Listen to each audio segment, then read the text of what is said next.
Hi guys, today we'll talk about how can you enable picture on your iPhone. We're going to figure out the solution or know how you can do that on your app. You just follow these ways, then it's going to work with you. All you have to do, you just click here on settings, click on it here. So then it's going to take you to this list. It's going to show for you like this here.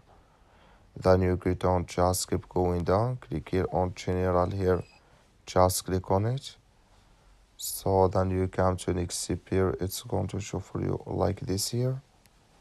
Then you click here on picture, in picture here, just click on it. You come to next step here, it's going to show for you like this here. You come here to start picture, in picture automatically here. Click in this sign.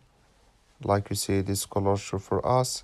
That's means start picture, in picture automatically enabled with us now.